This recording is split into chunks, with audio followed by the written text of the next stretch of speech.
Assalamualaikum warahmatullahi wabarakatuh. Izin memperkenalkan diri, nama saya Herlin Anggun Afrilia dengan nomor NIM 2306262. Di sini saya akan menjelaskan sedikit tentang landasan pendidikan di bidang psikologis. Baiklah, yang pertama adalah pengertian dari landasan psikologi pendidikan. Menurut para ahli, yang pertama ada menurut Matsumoto. Menurut Matsumoto, psikologi ini merupakan cabang psikologi terapan yang mempelajari proses mental yang terlibat dalam pendidikan formal, termasuk belajar dan penyesuaian individu dalam proses pembelajaran. Kemudian ada menurut Hodgson, pendidikan sebagai cabang psikologi yang berkaitan dengan studi ilmiah tentang belajar manusia.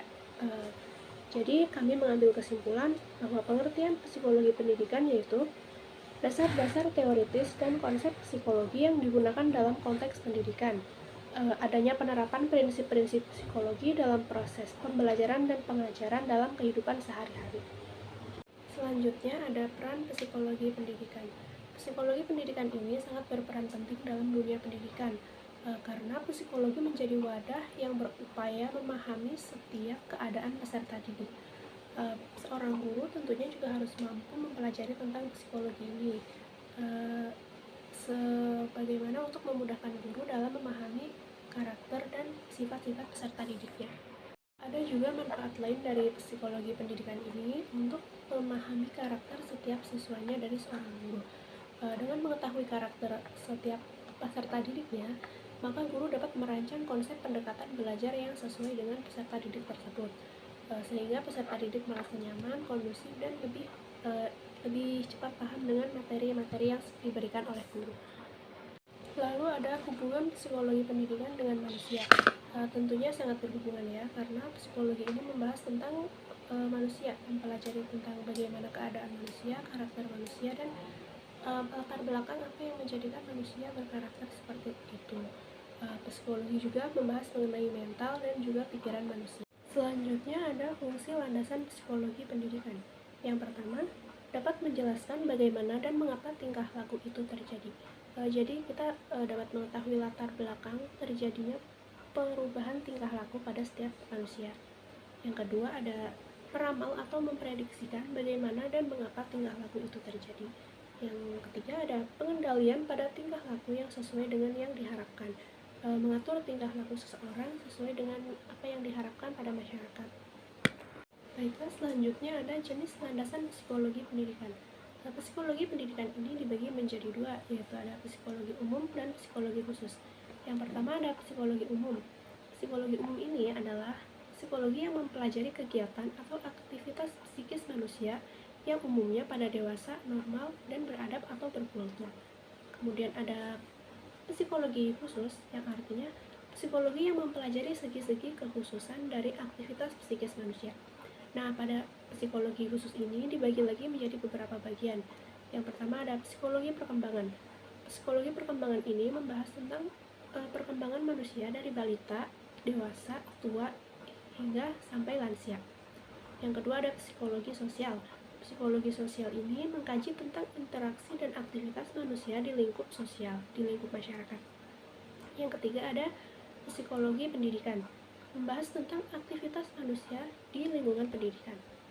Selanjutnya ada psikologi kepribadian dan tipologi. Psikologi ini menguraikan tentang tipe-tipe kepribadian manusia atau jenis-jenis karakter dari setiap manusia. Selanjutnya ada psikopatologi. Psikologi yang membahas tentang keadaan manusia yang tidak normal atau abnormal. Psikologi kriminal. Psikologi yang membahas tentang tindakan kriminal atau kejahatan manusia di lingkungan masyarakat. Selanjutnya ada psikologi industri, yaitu psikologi yang membahas tentang apa yang berhubungan dengan persoalan perusahaan. Selanjutnya ada bidang-bidang landasan psikologi pendidikan. Yang pertama ada bidang psikodiagnostik.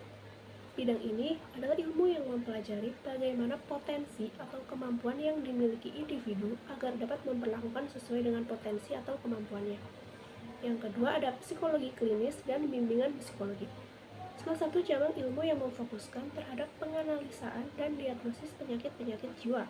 Sedangkan bimbingan psikologi merupakan usaha untuk menolong seseorang yang membutuhkan bimbingan psikologi seperti psikiater. Yang ketiga ada psikologi perusahaan atau psikologi industri.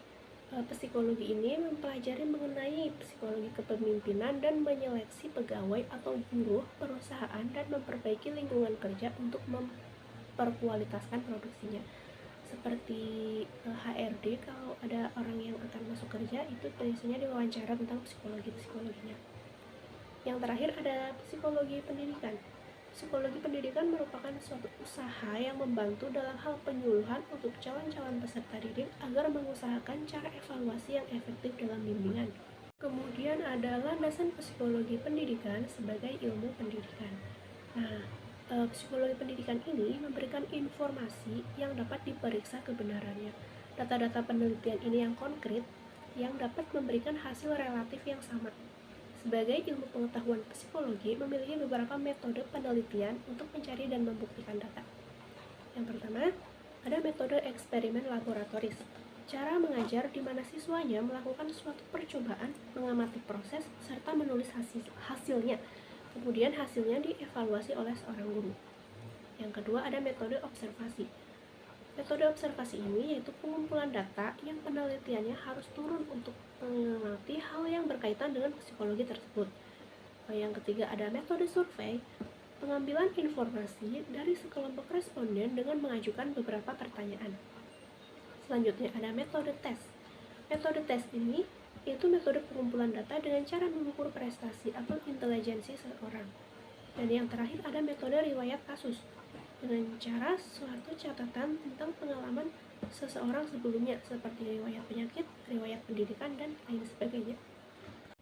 Dan yang terakhir ada manfaat landasan psikologi pendidikan. Manfaatnya ada 5. Yang pertama, dapat memahami perbedaan para siswa. Yang kedua, terciptanya pembelajaran yang kondusif dan nyaman. Yang ketiga, dapat memilih strategi pembelajaran yang tepat. Yang keempat, memberikan bimbingan kepada siswa. Yang kelima, memotivasi belajar sehingga peserta didiknya menjadi lebih semangat. Sekian penjelasan dari saya. Mohon maaf atas kekurangannya. Terima kasih. Wassalamualaikum warahmatullahi wabarakatuh.